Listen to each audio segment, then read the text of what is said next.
جنات کے اثرات ہیں، تو آپ فرماتے ہیں کہ وہ اگر مخدوم پاک کے آستانے پر جائے، انشاءاللہ کیسا بھی روحانی مرض کیوں نہ ہو، اللہ مخدوم پاک کے صدقے اس روحانی مریض کو شفا عطا فرمائے۔ یہ کس نے کہا ہے؟ جن کو ہندوستان والے سراج الہند کہتے ہیں، ہندوستان کا سورج کہتے ہیں، محقق الاطلاق کہتے ہیں، عبدالحق محدث دہلوی کے نام سے یاد کرتے ہیں۔ اب کون ہے مخدوم اشرف جہانگیر سمنانی رحمت اللہ تعالی علیہ غوث العالم؟ کون ہے؟ فرمایا گیا کہ آپ نجیب الطرفین سادات میں سے۔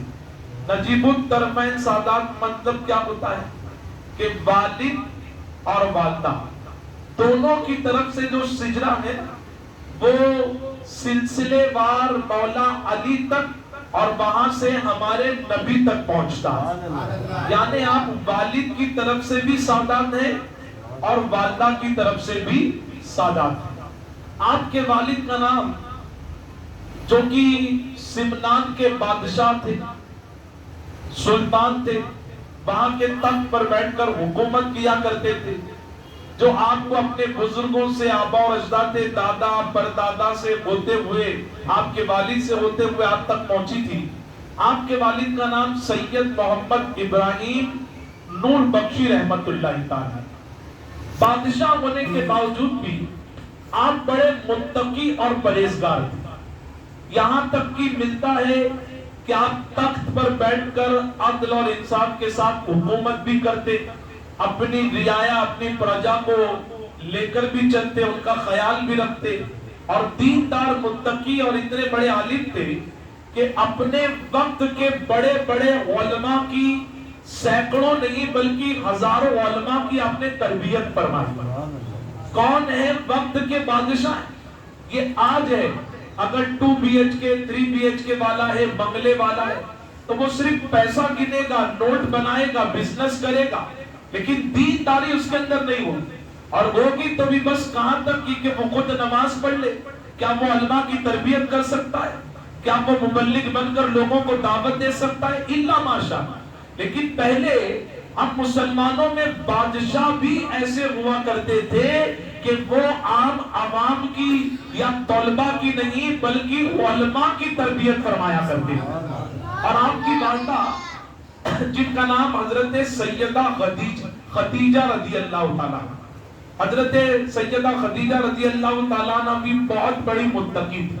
دیکھیں، ابا بادشاہ ہیں اور امی محل میں رہنے والی رانی یا مہارانی کہہ لیجیے، لیکن ابا بادشاہ ہونے کے بعد بھی دین دار، تہجد کے پابند، عدل اور انصاف کرنے والے، اور امی بھی ایسی متقیہ کہ پردے دار خاتون، متقیہ خاتون اور تہجد کی پابند۔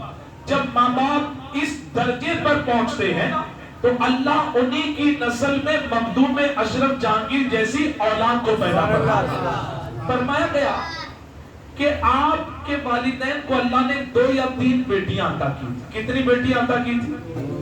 کوئی اولاد نرینہ بیٹا نہیں تھا، تو آپ لوگوں کی یہ تمنا تھی ہمارے آبا اور اجداد سے، دادا پردادا سے ہوتے ہوئے یہ تخت ہم کو ملا اور عدل اور انصاف کے ساتھ حکومت قائم ہے، تو یہ تمنا تھی کہ اگر ہم کو بھی بیٹا ہو تو ہم اس کی تربیت کرتے، نیک صالح بناتے اور اس کو اس قابل بناتے کہ وہ تخت پر بیٹھ کر حکومت کرے۔ اور اسی لیے آپ کے والدین مسلسل 8 سال تک دعا کرتے ہیں۔ کتنے سال تک بولیے؟ اور کوئی بھی بیٹا نہیں ہوا۔ اگر ہماری دعا 8 دن قبول نہ ہو نا تو ہم مایوس ہو جاتے، 8 مہینہ قبول نہیں ہو تو ہم مایوس ہو جاتے۔ اگر 8 سال تک ہماری ایک دعا، اور کون ہے؟ معمولی گھرانے سے نہیں ہے، سادات اکرام میں سے ہے، اس گھرانے کے چشم و چراغ ہے جس کے لیے بریلی کے تاجدار نے کہا تھا یا رسول اللہ تیری نسل پاک میں ہے بچہ بچہ نور کا، آقا تو ہے عین نور، تیرا سب گھرانہ ہے نور کا۔ کتنے سال دعا کر رہے ہیں؟ 8 سال، لیکن مایوس نہیں ہوئے۔ کیوں؟ جو متقی ہوتے ہیں وہ جانتے ہیں کہ مومن کے دونوں ہاتھ میں لڈو ہے، دعا قبول ہوئی تو بھی فائدہ فائدہ الحمدللہ، اور دعا قبول نہیں ہوئی تو ڈبل فائدہ ثم الحمدللہ۔ آپ کہیں گے قبول ہوئی تو بات سمجھ میں آتا ہے کہ اللہ نے میرے فیور میں فیصلہ کر دیا۔ سب سے پہلے دعا کو سمجھے، وقت نہیں ہے لیکن سرسری طور پر دعا کیا ہے؟ قرآن نے کہا فَإِذَا فَرَغْتَ فَانْصَبْ وَإِلَىٰ رَبِّكَ فَارْغَب، کہ جب تم عبادت سے فارغ ہو جاؤ تو پھر تم اٹھ کر بھاگ نہیں جاؤ۔ ہم تو 2 4 8 10 رکعت یا 17 رکعت پڑھ کر ایسے نکلتے کہ میں نے بہت بڑا ہمالیہ پہاڑ چڑھ لیا۔ بہت اچھی بات ہے عبادت کی، لیکن اس کے بعد ایک مومن کی خاکساری یہ ہے کہ وہ اپنے رب کی بارگاہ میں گریزاری کرے، اللہ عبادت میں نے کی ہے لیکن تو اس کو میرے تقوی نہیں اپنے فضل کی بنیاد پر قبول فرما دے، اپنے کرم سے قبول کر لے۔ قرآن نے کہا، اور نبی پاک کیا کہتے ہیں؟ میرے آقا نے تو ہماری ایسی تربیت فرمائی کہ اللہ کے رسول فرماتے ہیں اب دعاؤں مخل عبادت، کہ دعا جو ہے وہ عبادت کا نچوڑ، عبادت کا مغز ہے۔ ہم سوچتے ہیں یار کب سے دعا کر رہا ہوں، یار نماز پڑھ رہا ہوں، درگاہ پر جا رہا ہوں، صدقہ کر رہا ہوں، نیاز کر رہا ہوں، منتیں مانگ رہا ہوں، دعا نہیں قبول ہو رہی۔ اور یہاں کتنے سال تک دعا کرتے رہے؟ زور سے بولیے، 8 سال۔ لیکن جانتے تھے نہیں ہو رہی ہے، اس میں اللہ کی مصلحت ہے، اللہ کی مصلحت ہے، اس کی مرضی ہے، اس کی مصلحت ہے۔ دیکھیے ایک بچے کو سردی ہو گئی، میں مثال دے رہا ہوں، ہمارا رب ہر مثال سے پاک ہے۔ ایک بچے کو سردی ہو گئی، وہ امی سے ضد کر رہا ہے کہ امی مجھے آئس کریم دلا۔ اب بتائیے ماں بچے سے محبت کرتی ہے لیکن اس وقت اس کو اگر آئس کریم ملے گی اس کی سردی بڑھے گی کہ نہیں؟ تو اس وقت محبت یہ کہتی ہے کہ اس کو آئس کریم نہیں دینے میں عافیت ہے۔ اب اللہ آپ کو اگر کوئی چیز نہیں دے رہا ہے، آپ کو لگتا ابھی مل جائے، لیکن ابھی مل جائے گی، نہیں ملی ہے تو پیر زمین پر نہیں، مل جائے گی تو کیا ہوگا؟ ٹھیک ہے نا؟ تو نہیں وہ اللہ دے رہا ہے، اس میں اس کی مصلحت ہے، مصلحت ہے۔ اور جانتے مومن کے دونوں ہاتھ میں لڈو ہے، نہیں قبول ہوئی تو بھی الحمدللہ، قبول ہو گئی تو بھی الحمدللہ۔ اب آپ کہیں گے ہوئی تو سمجھ میں آ رہا ہے، نہیں ہونے کے فائدے کیا؟ فرمایا گیا قیامت کے دن فرشتے کہیں گے بندے پلٹ کر دیکھ، وہ بندہ دیکھے گا پہاڑ سے زیادہ اونچی نیکی۔ فرشتے کہیں گے یہ نیکیاں کس کے معلوم؟ وہ کہے گا میری تو نہیں ہے کیونکہ میں نے کبھی دنیا میں اتنی نیکی کی نہیں۔ فرشتے کہیں گے لیکن یہ نیکی تیری ہی ہے۔ وہ کہے گا فرشتوں تم سے کبھی غلطی نہیں ہو سکتی، تم معصوم ہو، تم گناہوں سے پاک ہو، تم بھولنے سے پاک ہو، لیکن ایک بات تو طے کہ میں نے اتنی نیکی کبھی کی نہیں۔ فرشتے کہیں گے تو نے نہیں کی لیکن پھر بھی اللہ نے تجھے یہ پہاڑ سے زیادہ نیکی عطا کی۔ وہ کہے گا کیوں؟ تو فرشتے کہیں گے تو جو دعا کرتا تھا نا ان میں سے کچھ تیری دعا قبول نہیں ہوتی تھی۔ اس نے وہ کہے گا ہاں میری بہت ساری دعا قبول نہیں ہوئی۔ تو فرشتے کہیں گے جو نہیں ہوئی نا اس کے بدلے اللہ تجھے یہ انعام عطا فرمائے۔ اس وقت بندہ کہے گا اے اللہ کاش دنیا میں ایک بھی دعا قبول نہیں ہوتی تو آج اتنی نیکیاں ملتی کہ قیامت کے میدان کا سب سے خوش نصیب شخص میں ہوتا ہے۔ تو ہماری نہیں بھی قبول ہوئی تو ہم کو وہاں اتنی ملنے والی ہے۔ اور جانتے ہیں دعا کیا ہے؟ ہارنا نہیں ہے دعا کرتے ہوئے۔ دعا غالباً مولا علی کہتے ہیں ایک نوک کی طرح، دستک کی طرح ہے۔ کس کی طرح؟ دستک سمجھتے ہیں؟ پہلے ڈور بیل نہیں تھی تو لوگ نوک کرتے تھے دروازے پر۔ دعا ایک دستک کی طرح ہے، ہمارا کام دستک دیتے رہنا ہے، کبھی نہ کبھی تو رحمت کا دروازہ کھل ہی جائے گا۔ ہم دعا کرتے رہے اور قربان جائے امام زین العابدین کی عظمت پر، غالباً آپ ہی کا قول ہے اور قول بتا رہا ہے کہ یہ قول امام ہی کا ہو سکتا ہے۔ آپ کہتے ہیں اے اللہ میں تجھ سے دعا صرف اس لیے مانگتا ہوں، اس لیے اللہ کا حکم ہے۔ دیکھیے دعا کے تعلق سے قرآن آپ پڑھے تو اللہ فرماتا ہے وَقَالَ رَبُّكُمُ ادْعُونِي أَسْتَجِبْ لَكُمْ، کہ تمہارے رب کا فرمان ہے تم اس سے دعا کرو وہ تمہاری دعا کو قبول کرے۔ اور نبی پاک کی آپ سیرت کو دیکھیں تو قدم قدم پر ہمارے حضور نے دعا کی تعلیم دی۔ مسجد میں آؤ تو دعا، جاؤ تو دعا، ٹوائلٹ جاؤ تو دعا، باہر نکلو تو دعا، کھانا کھاؤ تو دعا، شروع کرنے سے پہلے دعا، درمیان میں دعا، کھا لو تو دعا، چپل پہنو تو دعا، آئینہ دیکھو تو دعا، کسی کوئی چیز اچھی لگ گئی تو دعا، کوئی نئی چیز خریدو تو دعا۔ یہاں تک کہ ہم کو تو کہا گیا کہ دعا مومن کا ہتھیار ہے، دعا وہ شان رکھتا ہے۔ لیکن امام کہتے ہیں کہ اے اللہ میں دعا تجھ سے صرف اس لیے مانگتا ہوں کہ تیرا حکم ہے، ورنہ میں کون ہوں جو تجھ کو مشورہ دوں کہ تو مجھے یہ دے؟ آ رہی ہے بات سمجھ؟ ہم اللہ کو مشورہ دیں کہ تو مجھے بنے. اللہ تو وہ ہے کہ جس نے بغیر مانگے ہم کو سب کچھ عطا فرمایا. یہ دعا کی شان ہے. 8 سال تک دعا کرتے رہے. ایک دن اٹھے ہمیشہ کی طرح تہجد پڑھ لیں. اللہ تم کو اور مجھ کو بھی یہ توفیق عطا فرمائے. میں یہاں رک کر صرف ایک بات عرض کرتا ہوں. آج فتنوں کا دور چل رہا ہے. آپ اور ہم کوشش کریں کہ اپنے گھر والوں کے ساتھ ہفتے میں 10 دن میں 15 دن میں اسکول کی چھٹی والے دن کام کی چھٹی والے دن کسی دن جو فجر کی نماز سے 1 گھنٹہ پہلے اٹھ جائے اور اپنے جوان بچوں کو اپنے بیوی کو اپنے چھوٹے بچوں کو ساتھ میں اٹھا کر ہم تہجد کی نماز پڑھیں. اس کی برکت پھر کبھی بتاؤں گا. دونوں بھی بادشاہ ہیں اور رانی مہارانی ہے نا. بادشاہ کی بیگم ہے لیکن دیکھو 2 BHK 3 BHK فلیٹ میں رہنے والے یا پیسے والے لوگ یہ فجر جلدی مسجد میں پڑھنے نہیں آتے. کون اترے گا بلڈنگ سے؟ کون جائے گا مسجد میں؟ بارش بھی ہو رہی ہے چھوڑنا یار گھر میں پڑھ لیتا ہوں. لیکن وہ بادشاہوں کی زندگی گزارنے والے تہجد کے لیے مصلی پر بیٹھے اور تہجد پڑھنے کے بعد مصلی پر ہی بیٹھ کر فجر کا انتظار کر رہے. مخدوم پاک کے والد ہیں. اچانک کیا دیکھتے ہیں؟ محل کے اندر ایک مجذوب. مجذوب کس کو کہتے ہیں؟ جس کی عقل کا شیشہ ٹوٹ چکا ہو لیکن دل کا شیشہ ایسا چمکتا ہے کہ اس میں اللہ اور اس کے رسول کی محبت کا کلمہ چمکتا رہتا ہے. اس کو دنیا کی کچھ نہیں پڑی ہوتی, شریعت کے اوپر گرفت نہیں ہے, لیکن وہ اپنی ضد پر آ جائے تو اللہ ان کی بات کو قبول کر لیتا ہے کیونکہ دنیا سے کوئی کنسنٹ ہی نہیں. ان سے سیدھا کمیونیکیشن لنک جو ہے وہ اللہ سے جڑا ہوا ہوتا ہے, کوئی مطلب نہیں ہے. یہ دونوں مصلی پر بیٹھے تھے. دیکھا ایک بزرگ مجذوب بزرگ مشہور تھے سید محمد ابراہیم رحمت اللہ تعالی. دونوں نے دیکھا ایک بزرگ آ گئے تو ایسا نہیں کہ بادشاہ ہے تو تعلیم والی سپاہی ان کو لے کر آؤ, بلکہ دیکھا بزرگ ہے مجذوب ہے. دونوں مصلی سے اٹھ کر کھڑے ہو گئے اور ادب سے جا کر قدم بوسی کی, سلام کیا. وہ بزرگ نے جب ایک بادشاہ اور اس کی بیوی کا ایسا ادب دیکھا تو وہ مجذوب خوش ہوئے اور کہا تم کو بیٹا چاہیے نا, جاؤ میرا اللہ تم کو ایک بیٹا عطا فرمائے. دونوں خوش ہو گئے اور اتنا کہہ کر وہ یوں ٹن. اچھا یہ سمجھ گئے کہ محل کے باہر پروٹوکول ہے, سپاہی تلوار تیر نیزے ڈھال لے کے کھڑے ہوئے, لیکن اللہ کے ولی کو کون سا پہرا روک سکتا ہے؟ کوئی روک ہی نہیں سکتا. اور مجذوب اس کو کون روکے جس کی اللہ سے ہمیشہ لو لگی ہوئی ہے. اب جب پلٹ کر جانے لگے تو دونوں نے کہا حضور سنیے تو صحیح, شکریہ ادا کر دے. تو پلٹ کر کہا ایک بیٹا بس نہیں, جاؤ میرا اللہ تم کو 2 بیٹے عطا فرمائے. اور اتنا کہہ کر پھر نکل گئے اپنے راستے.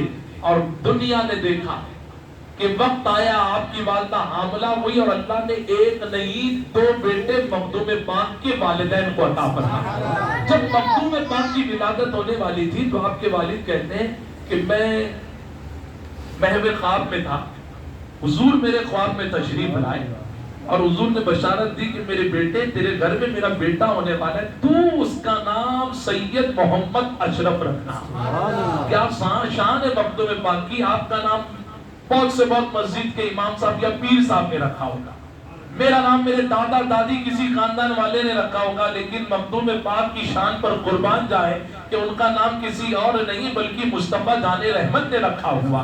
جب آپ کی ولادت ہوئی, میلاد خوانی ہوئی, غربا کو فقراء کو نیازیں تقسیم کی گئی, خوشی کا ماحول سمنان میں, اور بچپن ہی سے ایسی آپ کی تربیت ہوئی کہ آپ الحمدللہ 6 سال یا 7 سال کی عمر میں مکمل حافظ قرآن بن گئے. اور دیکھو قرآن کیا ہے کہ آپ اور میں جو پڑھتے ہیں نا, یہ تو ہماری گاڑی چل رہی ہے. اگر کسی عالم کے ساتھ بیٹھے نا تو 10 میں سے 10 0 دے دے گا ہمیں. یہ میرا اور آپ کا قرآن ہے. اور قرآن کو پڑھنے کے لیے کہا گیا وَرَتِّلِ الْقُرْآنَ تَرْتِيلًا, ٹھہر ٹھہر کے پڑھو. اور پوچھا گیا مولا علی سے یہ ترتیل کیا ہے, تو آپ نے کہا الترتیل هو تجوید الحروف معرفت الوقوف, کہ تجوید اس کو, ترتیل اس کو کہتے ہیں کہ تجوید کے ساتھ پڑھنا اور وقت کی جگہ کو پہچاننا. اب اس پر بہت لمبی بات ہو جائے گی. مخدوم پاک کیسا قرآن پڑھتی, قرأت کے جو انداز ہیں خوبیاں ہیں وہ 7 ہیں. قرأت سبا کہا جاتا ہے, 7 طریقے سے قرأت کے انداز میں قرآن پڑھا جاتا ہے.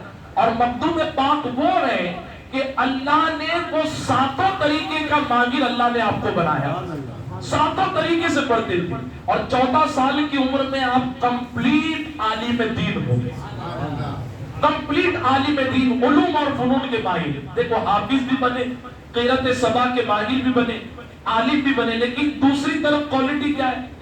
بہترین تیر انداز، بہترین تلوار چلانے والی، بہترین گھڑ سواری کرنے والی، بہترین تیراک کرنے والے۔ آج ہمارا یہ عالم ہے، اگر ہمارا بچہ یونیورسٹی میں جاتا ہے یا مدرسے جاتا ہے اس کا ماہر ہوگا، لیکن پوچھو جم جاتا ہے، اس کو سوئمنگ آتی ہے، اس کو مارشل آرٹ آتے ہیں؟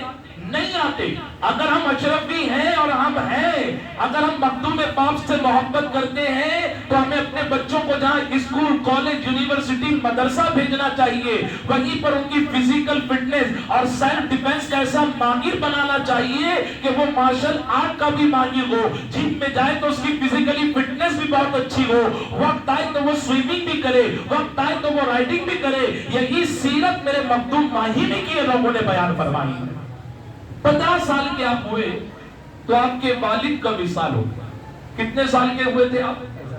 اب توجہ طلب بات بتا رہا ہوں کیونکہ آج کی جو ینگ جنریشن ہے یا ہمارے جو نوجوان بچے بیٹھے ہوئے ہیں، ان کو مخدوم پاک کی سیرت سمجھنا چاہیے۔ اور دیکھیے ہم ہر بزرگ کا عرس مناتے ہیں، ان کا بھی عرس بڑی شان کے ساتھ منانا چاہیے، تاکہ ان کی سیرت کے جو گوشے ہیں وہ جلوے نوجوان نسل تک پہنچنا چاہیے۔ 15 سال کی عمر میں جب والد کا وصال ہوا، سید محمد ابراہیم نور بخشی رحمت اللہ علیہ، تو آپ کی تاج پوشی کی گئی اور آپ بادشاہ کی کرسی پر بیٹھے۔ جب آپ بادشاہ کی کرسی پر بیٹھے، عمر کتنی ہے؟ زور سے بولیے۔ 15 سال۔ کتنے سال ہے بولیے؟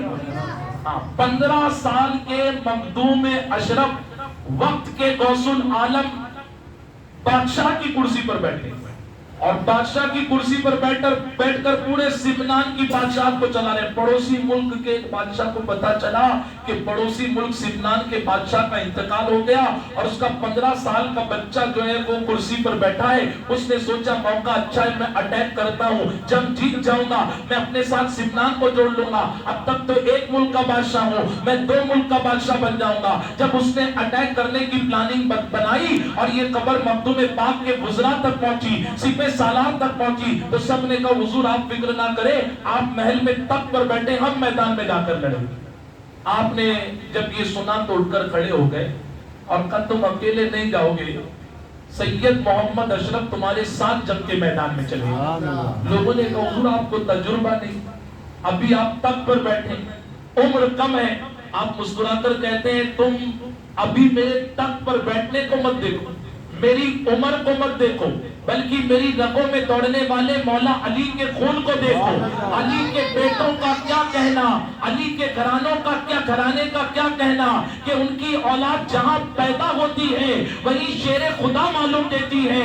آپ اپنے وزراء سپہ سالاروں کے ساتھ میدان میں جاتے ہیں اور اس ظالم بادشاہ سے لڑتے ہیں، اور 15 سال کے سید محمد اشرف سلطان مخدوم اشرف جہانگیر سمنانی کو اللہ نے ان بادشاہ پر کامیابی کا زہرہ عطا فرمایا۔ 15 سال۔ آج ہمارے 15 سال کے بچے کیا بن رہے ہیں؟ ٹک ٹاکر، یوٹیوبر، پب جی کے اسٹار، فری فائر، پھٹی ہوئی چیز۔ ابھی نالا سپارہ اسٹیشن پر ہمارے ارمان بھائی سے پوچھیں ان کی کلاس لے کر آ رہا ہوں، ارمان بھائی بہت خوش ہو گئے۔ ہمارے ایک برقع پہنی ہوئی لڑکی اور ایک نوجوان بچہ تھا۔ آخر اینڈ آف دا گفتگو یہ ہوئی کہ دونوں نے کہا معافی چاہتے ہیں حضرت، آئندہ ایسی بے حیائی نہیں کریں گے۔ اپنا مقصد یہ لوگوں کو سمجھانا۔ اب دیکھیے ٹائم اجازت نہیں دیتا، 8:50 کی عشاء ہے۔ آپ نے کس طرح 25 سال کی عمر شریف تک آپ نے عدل اور انصاف کیا، اور اسی عالم میں آپ نے قرآن شریف کا فارسی زبان میں ترجمہ بھی فرمایا۔ سب سے پہلا ترجمہ قرآن شریف کا فارسی زبان میں کرنے والی جو ذات ہے وہ مخدوم پاک کی ذات ہے۔ اور آپ صرف بیٹھ کر اپنا نہیں چلا رہے، اڑوس پڑوس میں قرب و جوار میں جتنی سلطنتیں تھی ہر ایک کے بادشاہ کو خط لکھتے جس میں قرآن کی آیت سے خدا کا خوف، عدل اور انصاف کی تعلیم اور نبی کے فرمان کی روشنی میں کہ ایک خلیفہ ایک بادشاہ کی کیا ذمہ داری ہوتی ہے، رعایا کے ساتھ اس کا کیسا سلوک ہونا چاہیے، یہ نصیحت کیا کرتے تھے۔ اور عدل اور انصاف کیسا تھا؟ صرف 10 سال آپ نے بیٹھ کر تخت پر بادشاہت کی۔ ایک مرتبہ ایک بوڑھی عورت نے آ کر شکایت کی، کہ حضور آپ کا جو سپاہی ہے اس نے، میں دہی بیچتی ہوں تو چھین کر میرا دہی کھا لیا.